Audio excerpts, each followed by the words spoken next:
Se você tivesse uma máquina do tempo e decidisse visitar a Terra de centenas de milhões de anos atrás, escolheria ficar em terra firme ou dar um mergulho no oceano? Hoje a resposta parece óbvia. O mar está cheio de predadores assustadores, tubarões, águas-vivas venenosas, lulas gigantes. Mas houve um momento na história da Terra em que a resposta seria exatamente o contrário. Um momento em que a água era o único refúgio seguro e a Terra um verdadeiro inferno. Nesse vídeo você vai conhecer a única época em que a água era mais segura que o ar terra firme. Uma era onde criaturas com dentes de sabre, predadores venenosos e desertos abrasadores dominaram o planeta. Bem-vindo ao final do período Permiano, mais precisamente no estágio Lopingiano, um tempo em que a Terra parecia determinada a apagar toda forma de vida da superfície, e quase conseguiu. A Terra, há 260 milhões de anos, era um lugar que mal lembra o planeta que conhecemos hoje. Os dias eram mais curtos, duravam cerca de 22 horas, graças à órbita mais próxima da Lua. Os continentes estavam agrupados em um único supercontinente chamado Pangeia, uma massa colossal de terra que unia o que hoje conhecemos como América, África, Europa, Ásia, Antártica e Austrália. Esse supercontinente criava climas extremos. Os oceanos cercavam essa massa de terra gigantesca. Pantalassa, o superoceano que cobria mais de 60% do planeta, fazia o atual Oceano Pacífico parecer um lago pequeno. Nos mares, os maiores predadores eram relativamente pequenos.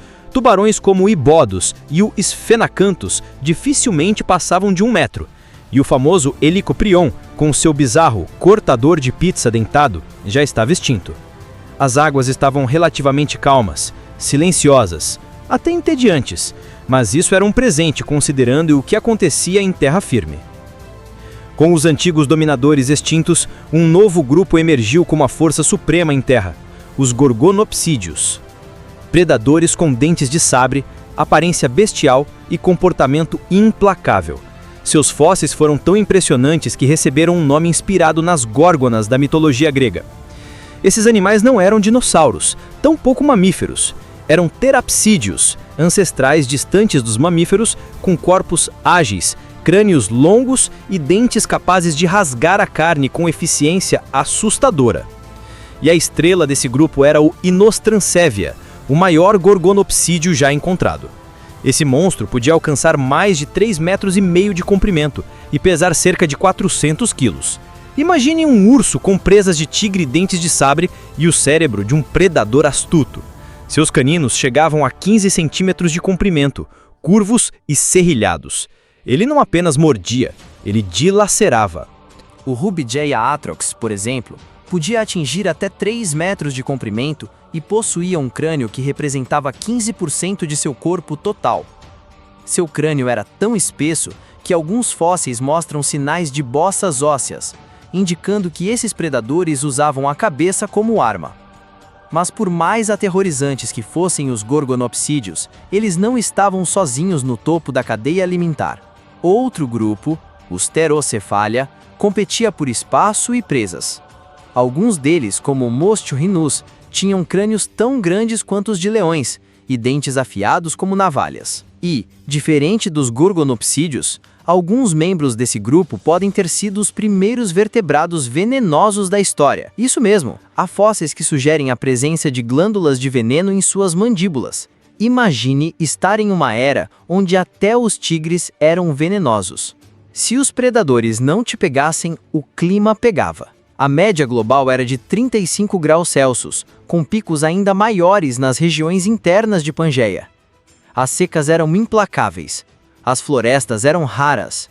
Muitas áreas tinham um solo rachado, ar seco e temperaturas que beiravam o insuportável. Para piorar, o fim do Permiano trouxe o que muitos chamam de o Grande Morticínio. Erupções gigantescas na região da atual Sibéria lançaram gases tóxicos na atmosfera por milhares de anos. A camada de ozônio foi devastada. Os níveis de oxigênio caíram drasticamente e a radiação solar aumentou 5.000% em algumas áreas. E tudo isso fez a vida desaparecer. 83% de todas as espécies foram extintas. 96% da vida marinha sumiu. E mesmo com tanta devastação nos oceanos, durante um breve e surreal momento, ainda era melhor estar na água do que em terra firme. A maioria das criaturas marinhas do Lopingiano era pequena, lenta e inofensiva. Os predadores dominantes não passavam de 1 ou 2 metros, e muitos comiam moluscos ou vermes moles. Em outras palavras, o mar era um lugar monótono, mas seguro. Enquanto predadores se multiplicavam em forma e estratégia, os herbívoros precisavam se virar para sobreviver. E não foi fácil. O ambiente era hostil, seco e infestado de ameaças. Ainda assim, criaturas como listosaurus conseguiram prosperar. Esse estranho terapsídeo do tamanho de um porco tinha um corpo robusto, dentes adaptados para arrancar raízes e patas fortes para cavar tocas. Sim, ele era um mestre da escavação, e essa habilidade pode ter sido seu maior trunfo. Enterrado sobre a terra, o Listrosaurus escapava do calor, da radiação e principalmente dos predadores. Outro exemplo notável era o Scutosaurus, uma fortaleza ambulante. Pesando mais de 1 tonelada, ele era lento, mas absurdamente resistente. Sua pele era coberta por placas ósseas, verdadeiros escudos naturais. Seu único objetivo? Resistir tempo suficiente para passar seus genes adiante. Uma estratégia menos glamurosa, mas muito eficaz. Mesmo com a violência desenfreada, a Terra ainda mantinha um frágil equilíbrio. Havia ciclos de vida, havia ecossistemas funcionais. Mas essa estabilidade era ilusória. As pressões ambientais estavam aumentando, os vulcões da Sibéria começavam a rugir e a atmosfera dava sinais de colapso iminente. Animais começaram a migrar em busca de climas menos agressivos. Regiões antes habitáveis tornavam-se desertos tóxicos. Pântanos desapareciam, lagos secavam, e no mar, o aumento gradual da temperatura e a diminuição do oxigênio dissolvido começavam a matar recifes inteiros. O planeta estava entrando em pane, e ninguém parecia ter controle sobre isso. Então veio o ponto de ruptura. As erupções siberianas se intensificaram, liberando trilhões de toneladas de dióxido de carbono e metano na atmosfera. O efeito estufa disparou. O planeta se transformou em uma estufa sufocante. As chuvas ácidas destruíram as florestas, os mares tornaram-se mais ácidos. A vida parou de se renovar.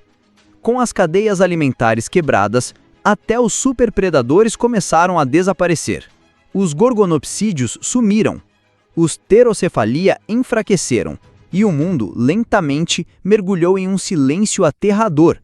O final do Permiano foi marcado por um silêncio assustador. As florestas sumiram. As planícies estavam desertas. Os rios secaram. As montanhas pareciam ruínas de um mundo abandonado. As poucas espécies que restaram viviam em um equilíbrio frágil, à beira da extinção. Era como se a Terra estivesse segurando o fôlego. Nesse cenário sombrio, a vida se esgueirava pelas frestas. Micro-organismos prosperavam nos oceanos profundos, alimentando cadeias alimentares microscópicas.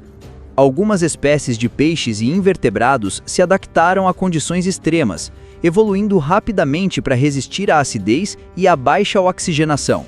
Em terra firme, os sobreviventes escavavam o subsolo em busca de abrigo. A escuridão subterrânea tornava-se o novo lar da vida terrestre. Esses refúgios, ainda que temporários, eram o suficiente para garantir a persistência da existência. A resiliência da vida era impressionante. Mesmo diante de um planeta hostil e quase estéril, a natureza não desistiu.